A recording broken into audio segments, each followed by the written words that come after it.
18-20 വയസ്സ് വരെ അല്ലെങ്കിൽ 22 വയസ്സ് വരെ മക്കളെ വളർത്താൻ അറിയാമെന്നുള്ള അമ്മയ്ക്കല്ലാതെ വേറെ ആർക്കാണ് അധികാരം? കുറേ അമ്മാവന്മാർ ഇറങ്ങിക്കോളും. അന്ന് രാവിലെ സിൽക്ക് കുർത്തകൾ ഇട്ടുകൊണ്ട് ഇറങ്ങിക്കോളും. കുറേ അമ്മായിമാരും അമ്മാവന്മാരും അങ്ങനെ താലപ്പൊലിയായിട്ട് അങ്ങ് നിരന്നു വരും.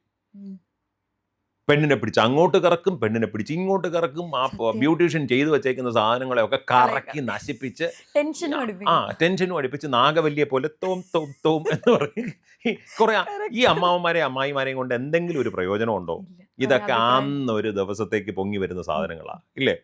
എന്നാലോട്ട് ചുക്കും ചുണ്ണാമ്പോ അറിയാമോ? പെങ്കൊച്ചിനെയും വിളിച്ചുകൊണ്ട് തെക്ക് വശത്തൂടെ കയറി വരുന്നത് കാണാം. ഇതിന് കിഴക്കും വടക്കും അറിഞ്ഞുകൂടാ, തെക്കും പടിഞ്ഞാറും അറിഞ്ഞുകൂടാ. എന്നാൽ അറിയാമെന്നുള്ള ആചാര്യന്മാരെ കൊണ്ട് ചെയ്യിക്കുവോ? അതും ചെയ്യിക്കില്ല.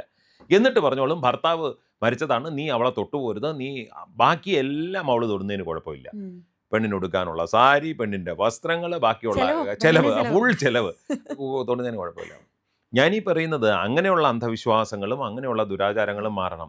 മക്കളെ വളർത്താൻ അറിയാമെന്നുള്ള അമ്മയ്ക്കല്ലാതെ വേറെ ആർക്കാണ് അധികാരം? ഇനിയിപ്പോൾ എല്ലാവർക്കും എല്ലാവർക്കും ഒന്നുപോലെ തിരിച്ചു പോകാൻ പറ്റുമോ? ഇനിയിപ്പോൾ ഒരുമിച്ച് വരാനും ഒരുമിച്ച് തിരിച്ചു പോകുന്നത് എന്ത് വന്ദേ ഭാരത് എക്സ്പ്രസ് ആണോ? അങ്ങനെയല്ലല്ലോ, ഘടന അങ്ങനെയല്ലല്ലോ, സനാതന ധർമ്മത്തിന്റെ ഘടന അങ്ങനെയല്ലല്ലോ. അതുകൊണ്ട് ഈ ഭർത്താവില്ല എന്ന് പറഞ്ഞോ, ഭാര്യയില്ല എന്ന് പറഞ്ഞോ, ഈ ആളുകളെ ഒറ്റപ്പെടുത്തി നിർത്തി ഈ പേഴ്സണൽ ഇൻസൾട്ട് ആൻഡ് ഹ്യൂമിലിയേഷൻ എന്ന് പറയുന്നത് നിയമം കൊണ്ട് എതിർക്കപ്പെടേണ്ടതാണെന്ന് വിശ്വസിക്കുന്ന ഒരാളാണ് ഞാൻ. It has to be. ഇതിനെ നിയമം കൊണ്ടെങ്കിൽ നിയമം കൊണ്ട് എതിർക്കണം എന്ന് പറയുന്ന ഒരു, അല്ലെങ്കിൽ എതിർക്കപ്പെടേണ്ടതാണെന്ന് വിശ്വസിക്കുന്ന ഒരാളാണ്. അപ്പോൾ അത് ഞാൻ ഈ പറയുന്ന പോലെ സ്പിരിച്വാലിറ്റി എന്ന് പറയുന്ന വെറും ഭസ്മക്കുറിയിടലോ ജപമാല പിടിക്കലോ ഒന്നുമല്ല spirituality is a pleasant state of mind, forcing you yourself and forcing others to have a very pleasant balanced life. അതേ ഉള്ളൂ. അല്ലാതെ ഈ നമ്മുടെയൊക്കെ വിശ്വാസം കുറേ രാമായണം പഠിച്ചാലോ കുറേ മഹാഭാരതം പഠിച്ചിട്ട് എന്താ പറഞ്ഞത് കുനിഞ്ഞു കുമ്പിട്ട് കിടന്ന് 4 നേരം നമസ്കരിച്ചാൽ സ്പിരിച്വാലിറ്റി ആയി എന്നാണ്. ആര് പറഞ്ഞു സ്പിരിച്വാലിറ്റി അതാണെന്ന്? ഇല്ലേ, നമ്മൾ അങ്ങനെയാണ് വിചാരിക്കുന്നത്. നമ്മൾ വിചാരിക്കുന്നത് രാവിലെ നാരായണീയത്തിൻ്റെ, ഭാഗവതത്തിൻ്റെ, ദേവി ഭാഗവതത്തിൻ്റെ പുരാണങ്ങളുടെ ഒരു തലയിൽ കെട്ട് ചുമന്നുകൊണ്ട് പോയി ഈ ക്ഷേത്രത്തെ കൊണ്ടുവച്ച് 4 നേരം നമസ്കരിച്ചാൽ അത് സ്പിരിച്വാലിറ്റി ആയി എന്ന് നമ്മൾ വിശ്വസിക്കുന്നുണ്ട്. അതാണോ സ്പിരിച്വാലിറ്റി എന്നുള്ളത് നമ്മൾ ഇത് അന്വേഷിക്കണം ഇല്ലേ?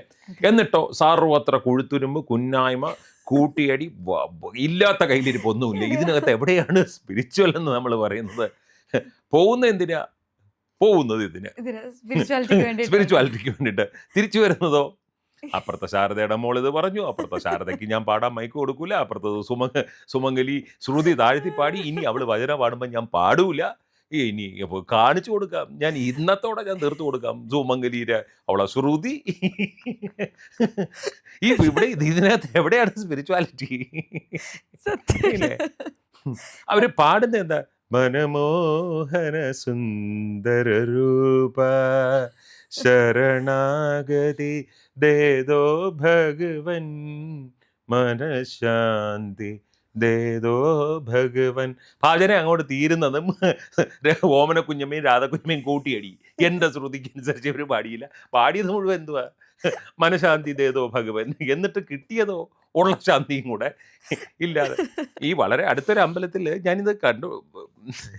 ഈ പലരും യജ്ഞത്തിന്റെ ആചാര്യൻ എന്ന് പറയുമ്പോൾ അത് ചണ്ഡികാഹോമം ആണെങ്കിലും നമ്മളെ കാണുന്നത് ഒരു പെർസ്പെക്റ്റീവിലാണ്. ഞാനാണെങ്കിൽ ജീവിതത്തിന് വളരെ ലൈറ്ററായിട്ട് കാണുന്നതാണല്ലോ. അതിപ്പോൾ ചണ്ഡികാഹോമം ആണെങ്കിൽ പോലും ഞാൻ വളരെ ലൈറ്ററായിട്ട് കാണുന്ന ഒരാളാണ്.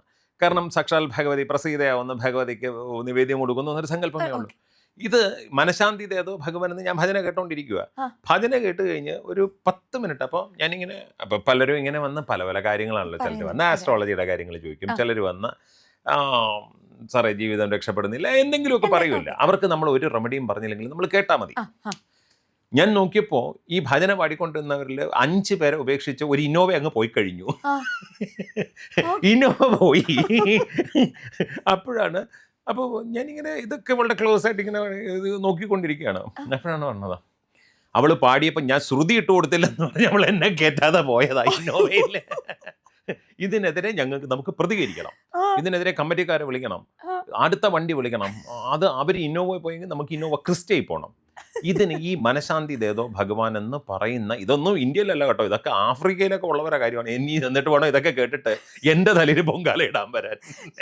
ഇല്ല പറഞ്ഞതൊക്കെ അത്ര സത്യം. അതായി ഇതൊക്കെ കേട്ടിട്ട് ആചാര്യനാണ് അത്ര ആചാര്യൻ വന്നിട്ടുണ്ട് എന്ന് പറഞ്ഞ എന്റെ തലയിലോട്ട് അല്ലേ. ഇല്ല. അപ്പൊ അതാണ് അതിന്റെ ഒരു സത്യം അതാണ്. സത്യത്തിന്റെ മുഖം വീണ് അതുകൊണ്ട് വരും. സത്യത്തിന്റെ മുഖം ഈ നമ്മളിത് പറയുന്നത് കൊണ്ട് പലപ്പോഴും നമ്മൾ പറയും ഈ എന്തോ കണ്ണിലെ കരട് പോലെ ആ, തോന്നും. അതെ പക്ഷെ അതെ ശരി. ഇതാണ് അതിന്റെ സത്യം. ഉം. നമ്മൾ ഗുരുവായൂർ അമ്പലത്തിൽ പോകുന്നു. ഉം. എന്താ ഗുരുവായൂർ അമ്പലം തീർത്ഥാടനമാണോ ടൂറാണോ? അങ്ങനെ ആക്കുന്നുണ്ട് ഇപ്പൊ തീർത്ഥാടനം എന്നുള്ള രീതിയിൽ. തീർത്ഥാടനം വന്ന ഗുരുവായൂർ അമ്പലം ഈ അമ്പലമാണല്ലോ, അതെ. ഹണിമൂൺ സ്പോട്ട് അല്ലല്ലോ. അല്ല. അല്ലല്ലോ, അതിലുറപ്പാണല്ലോ. ആ. ഗുരുവായൂർ അമ്പലത്തിൽ പോകാനുള്ള തയ്യാറെടുപ്പുകൾ പറയൂ. എന്തൊക്കെയാണ് തയ്യാറെടുപ്പുകൾ? ആ, എന്ന് പറഞ്ഞാൽ നമ്മൾ എല്ലാം ഉദ്ദേശിക്കണം. ഞാൻ പറയാം. ആ, okay. 2 ദിവസം മുമ്പ് മുടി ഷാമ്പു ചെയ്യാൻ പോകണം, സ്പാ ചെയ്യാൻ പോകണം, മുടി ത്രെഡ് ചെയ്യാൻ പോകണം, മുടി പറ്റിയാലൊന്ന് ഫേഷ്യൽ ചെയ്യണം. പിന്നെ ഒരു കേരള സാരി വാങ്ങിക്കൽ ഒരു പർച്ചേസ് ഉണ്ട്. ഒരു കേരള സാരി പർച്ചേസ് അത് നാട് മുഴുവനുള്ള എല്ലാ ഷോപ്പും നടന്ന് പർച്ചേസ് ചെയ്യുന്നു. പിന്നെ ജാക്കറ്റ് തുന്നിക്കലായി. അതിൽ മയിൽ വയ്ക്കണോ, കുയിൽ വയ്ക്കണോ, കണ്ണാടി വേണോ, അത് പപ്പടം പോലെ പൊള്ളിയിരിക്കണോ, പരന്നിരിക്കണോ, എവിടെയാ പോണത്? എവിടെയാ? ഗുരുവായൂർ ഗുരുവായൂർ. തീർത്ഥാടനത്തിന്. എന്തിനാ പോണത്? തീർത്ഥാടനത്തിന്. നാമജപത്തിനാണേ പോകുന്നത്. ആണേ. അതെ. ഇനി ഇത് ഇത്രയും ആയെന്ന് വെച്ചോളൂ. ഉം. അപ്പോഴാണ് തോന്നുന്നു, കുയിൽ വെച്ചത് ശരിയായില്ല. കുയിലിന് കണ്ണിൽ ഒരു മഞ്ചാടി കുരുകൂടി വെച്ച് കൊടുക്കാം. ഗുരുവായൂരപ്പന് മഞ്ചാടി കുരു ഇഷ്ടമുണ്ടല്ലോ. അതുകൊണ്ട് ഈ മയിലോ കുയിലോ കയ്യിലോ അത് വെച്ചു. എന്നിട്ടോ പോകുന്ന എങ്ങനെയാ? നമ്മൾ സാധാരണ നമ്മൾ ഈ ആചാര്യൻ എന്നുള്ള നിലയിൽ ഞാൻ പറയും, ഗുരുവായൂർ പോകുമ്പോൾ പറ്റുമെങ്കിലും ഒരു 9 തവണയെങ്കിലും നാരായണീയം ഒന്ന് വായിച്ചു തീർക്കണം. ഒരു പ്രിപ്പറേഷൻ വേണം. മനസ്സിന് ആ ചൈതന്യത്തെ ഉൾക്കൊള്ളാനുള്ള ഒരു പ്രിപ്പറേഷൻ വേണം. പറ്റുമെങ്കിൽ ഒരു 1008 നാരായണ നാമം ജപിക്കണം. പറ്റിയാൽ വ്രതശുദ്ധിയോടുകൂടി ഭാഗവതമോ ഭഗവത്ഗീതയോ പഠിക്കണം. ഒന്നുമില്ലെങ്കിലും നാരായണ നാരായണ നാരായണ നാരായണ എന്ന് ജപിക്കണം. ഒരിക്കൽ ഉണ്ണണം എന്ന് പറഞ്ഞു കഴിഞ്ഞാൽ ഈ 5 നേരം വർഷത്തിൽ 365 ദിവസം ഡൈജസ്റ്റീവ് സിസ്റ്റത്തിന് ഒരു റെസ്റ്റും ഇല്ല. ആണേ. സയന്റിഫിക് വശം അല്ലേ? ഒരു റെസ്റ്റും ഇല്ല. അതിങ്ങനെ മെഷീൻ നമ്മൾ തന്നെ വീട്ടിലെ മിക്സി ഓൺ ചെയ്ത് കഴിഞ്ഞാൽ നിർത്താതെ ഇങ്ങനെ പ്രവർത്തിപ്പിച്ചുകൊണ്ടിരുന്നാൽ എന്താവും 365 ദിവസവും. അടിച്ചു. അപ്പം അതുകൊണ്ടാണ് പണ്ടുള്ള ആളുകൾ ഏകാദശി നോക്കണം, പ്രദോഷം നോക്കണം, ഷഷ്ടി നോക്കണം. നമ്മൾ ഈ ഒരിക്കൽ ഉണ്ണുക എന്ന് പറഞ്ഞാൽ എന്താണെന്നറിയാവോ? സാറേ ഒരിക്കലും ഉണ്ണട്ടെ. ഒരിക്കലും ഉണ്ട. എന്തോ കഴിച്ചേമ്മേ? രാവിലെ 3 കുറ്റി ഗോതമ്പ് പുട്ട് കഴിച്ചു സാറേ. 11 മണിക്ക് 1 കപ്പ് ഓട്സ് കുടിച്ചു. പിന്നെ അത് കഴിഞ്ഞപ്പം 2 ഏത്തപ്പഴം കഴിച്ചു സാറേ. ഉച്ചയ്ക്ക് ഒന്നും കഴിച്ചിട്ടില്ല, സത്യത്തിലൊന്നും കഴിച്ചിട്ടില്ല. 3 മണിയായപ്പം 2 ഇളനീർ ഷേക്കും 1 ഇളനീർ അടിച്ചതും കഴിച്ചു. കുഴപ്പമുണ്ടോ സാറേ? വൈകുന്നേരം ഇനി റവ കാച്ചി കുടിക്കണം. രാത്രി 2 കപ്പ് ഉപ്പുമാവ് കഴിക്കണം. ചോറേ തൊട്ടിട്ടില്ല സാറേ. രാത്രി കിടക്കാൻ നേരത്തെ 2 ആപ്പിൾ കൂടെ കഴിക്കുന്നതിൽ കുഴപ്പമുണ്ടോ? ഇത് ഒരിക്കൽ ഊണിനെ കുറിച്ച് ഒരു സംശയം ചോദിച്ചതാണ്. സത്യം. ഞാൻ ഇങ്ങനെ ആലോചിച്ചു, ഈശ്വര ഇത് വെളുക്കാൻ വെച്ചത് പാണ്ടായതുപോലെ ആയല്ലോ ദേവി മഹാമായേ. മറ്റേത് ഒരിക്കൽ ഉണ്ണാൻ പറഞ്ഞാൽ ഉച്ചയ്ക്ക് കുറച്ച് ചോറുണ്ണും കഴിയും. ഇതിപ്പോൾ ഞാൻ നോക്കിയപ്പോൾ ഏതാണ്ട് 4 ആപ്പിളും 2 പഴവും 2 കപ്പ് ഉപ്പുമാവും 2 കുറ്റി ഗോതമ്പ് ഓട്സും ഗോതമ്പ് പുട്ടും.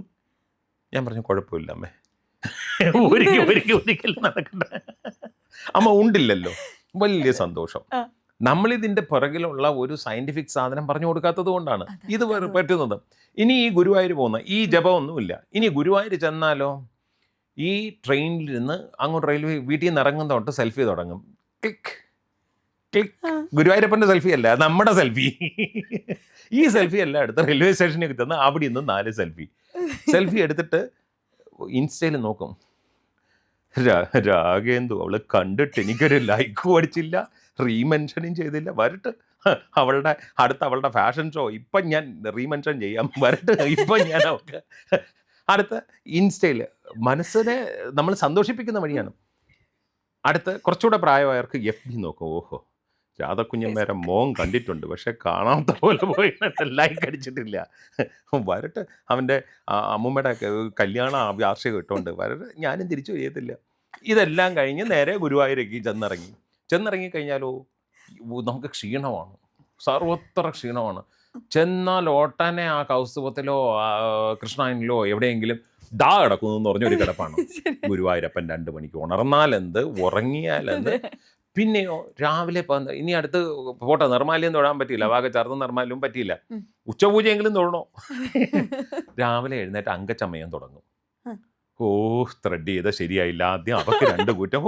അവൾ ഈ പുരികം വരച്ചു വച്ചിരിക്കുന്ന പോലല്ലേ ഇത് വരച്ചത്, ഇവളുടെ കണ്ണ് എവിടെ ഇരിക്കുന്നത്, ശരിയായില്ല. അവളുടെ പല തവണ പറഞ്ഞതാണ്, കണ്ടില്ലേ, ഒരു ഇതുമില്ല, ഫേഷ്യലും ശരിയായില്ല, ഞാൻ കുറച്ച് മങ്ങിപ്പോയി. ഈ അങ്കച്ചമയങ്ങളൊക്കെ ഇട്ട് ഒരു 12 സെൽഫി എടുത്തിട്ട് പറയും, വിശക്കണ ആര്യനിവാസിൽ നിന്ന് ദോശയേറ്റ കഴിച്ചിട്ട് പോവാം, പോണത് ഈ 100-200 കിലോമീറ്ററും താണ്ടി ഗുരുവായൂരപ്പനെ കാണാനാണ്, ചെന്ന് ദോശ കഴിച്ചു.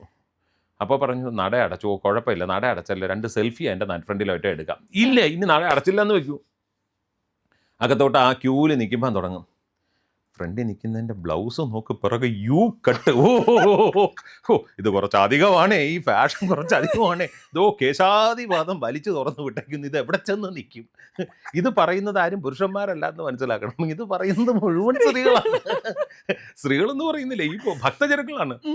അവളെ യു കട്ട്, അതിൻ്റെ മോളിൽ കൂടെ ചെമ്പട്ട നിറത്തിൽ തലമുടി, അപ്പുറത്ത് നീല കളർ തലമുടി. ഇവളാര് ശ്രീകൃഷ്ണൻ്റെ അനിയത്തിയോ, അവളെ കേള്, അവളാര് ശ്രീകൃഷ്ണൻ്റെ ചേട്ടത്തിയോ. ഇതായി അവിടെ, അവിടെ ഗുരുവായൂർ തീർത്ഥാടനത്തിന് പോകുന്നതാ, അവിടെ കൊണ്ട് തീർന്നില്ല. അവളെ പെർഫ്യൂമിൻ്റെ മണം ഏത് ബ്രാൻഡോ എന്തോ, വശ്യഗന്ധിയൊറ്റ ആയിരിക്കും. എന്തോ ആയിക്കോട്ടെ.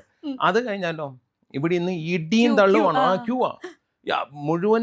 മറ്റവരെ കമ്മൽ കൊള്ളാം, ഇതെവിടെ നിന്ന് വാങ്ങിച്ചോ എന്തോ, ഇതെല്ലാമാണ് നോക്കുന്നത്.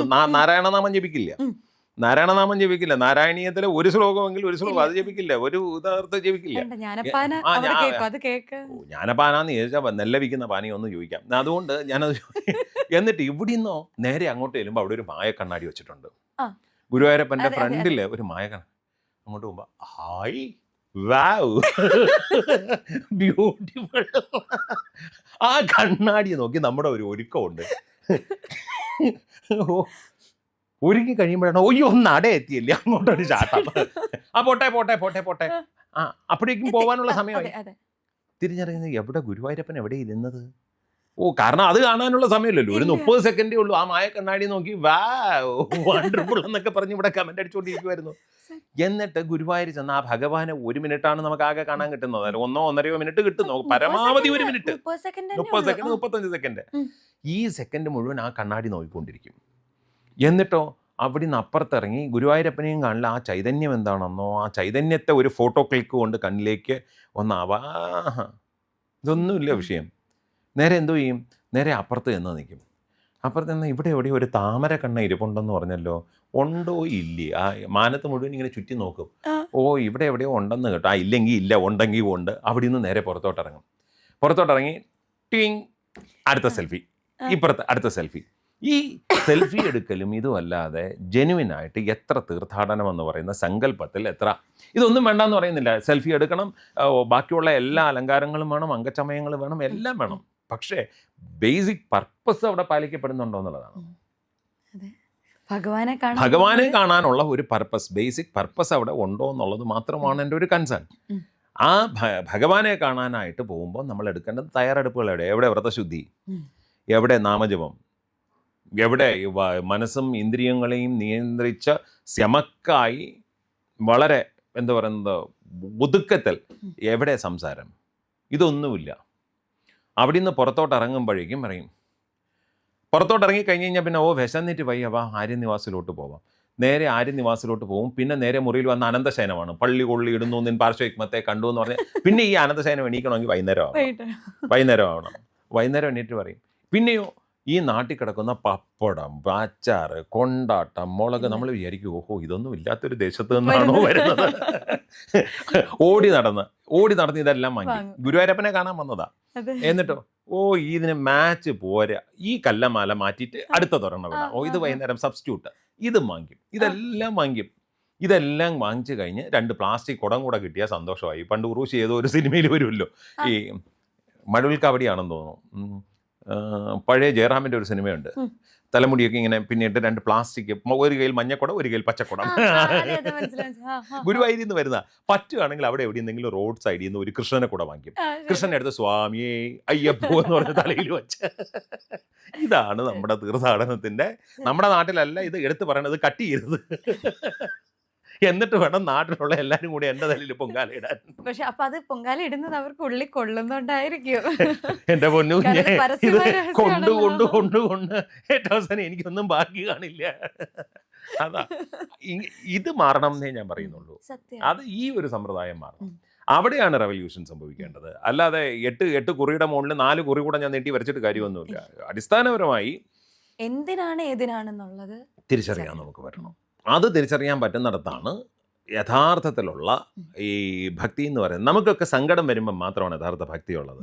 ആരെങ്കിലും ആശുപത്രിയിലാണ്, അല്ലെങ്കിൽ ആശുപത്രിയിൽ ഹോസ്പിറ്റലൈസ്ഡ് ആണെങ്കിൽ ഭഗവാനെ കൃഷ്ണ, ആ വരുന്ന കണ്ണീര് വളരെ തെളിഞ്ഞതാണ്. ബാക്കിയുള്ളതൊക്കെ ഐലൈനർ പോഹോ, മാക്കിൻ്റെ ഐലൈനറാണ് ഈശ്വര, 2300 രൂപ കൊടുത്ത് വാങ്ങിച്ച ഐലൈനറാണേ ഗുരുവായൂരപ്പ, ഇത് പോവോ. കണ്ണൊന്ന് തുടയ്ക്കാന്ന് വെച്ചാൽ വേണ്ട, മെബ്ലിൻ്റെ മറ്റേ മസ്കാരയാണേ ഭഗവാനെ. ഇതൊന്നും കളയാനില്ല. ഇത് ഇങ്ങനെ ഈ ഒരു സമ്പ്രദായം മാറണം. മെബ്ലിനോ മാക്കോ സൗകര്യം പോലെ എന്തും നമുക്ക് ഉപയോഗിക്കാം. ശരീരം അല്ലയോ കൗന്ദേയ, ഇത് ശരീരം, ഇത് ക്ഷേത്രമാണെന്ന് പറഞ്ഞാൽ അതുകൊണ്ടാണ്. അപ്പം അലങ്കാരങ്ങളും ചമയങ്ങളും ഒക്കെ വേണം, ഒക്കെ ആവാം. പക്ഷേ അടിസ്ഥാനപരമായ പർപ്പസ് മറക്കുമ്പോഴാണ് ആചാര്യ ഗോവിന്ദ ഗോവിന്ദ ഗോവിന്ദ. ശരി, സത്യമാണ്. ആ. സത്യം പറഞ്ഞാൽ കുറെ നേരം ചിരിക്കാൻ അല്ല ഇതൊക്കെയാണ് ഇതിൻ്റെ ഇത്. സത്യം, അതെ. അതാ നടക്കുന്നത്. ശരിക്കും എനിക്ക് തോന്നുന്നു ഭക്തി ഉണ്ടോന്ന് ചോദിച്ചാൽ ആൾക്കാർക്കുണ്ട്. പക്ഷെ ഭക്തി ഇപ്പൊ വേറെ തലത്തിലാണ് ആൾക്കാർ കരുതുന്നത്. ഭക്തി ഇല്ല എന്നൊന്നും പറയില്ല. പക്ഷെ ഭക്തിയേക്കാൾ ഉപരി എവിടെ ചെന്നാലും നമ്മൾ കാണുന്നത് ഇൻസ്റ്റാ റീല് പറ്റുമോ. ആ. ഇവിടെ നിന്നാൽ ഗുരുവായൂരപ്പനെ ഇങ്ങനെ തൊഴുതാൽ ക്യാമറ എടുക്കുന്നവൻ ഇൻസ്റ്റാ റീല് പറ്റൂല. അതുകൊണ്ട് ഗുരുവായൂരപ്പ പൊസിഷൻ മാറ്റി പിടിച്ചു. അപ്പം നമ്മൾ നോക്കും ഗുരുവായൂരപ്പൻ അവിടെ അവിടെ ഇരിക്കണേ. എന്റെ ഗുരുവായൂരപ്പ ഇടത്തോട്ട് എനിക്ക് തോന്നുന്നു ഒരു കണക്കിന് ഗുരുവായൂരമ്പലത്തിൽ ഫോൺ വാങ്ങിച്ചു വെക്കുന്നത് നല്ല അല്ല കാര്യം. ഇത് ഗുരുവായൂർ മാത്രമല്ല, എല്ലായിടത്തും ഉണ്ട്, ഇത് എല്ലാ ക്ഷേത്രങ്ങളിലും ഉണ്ട്.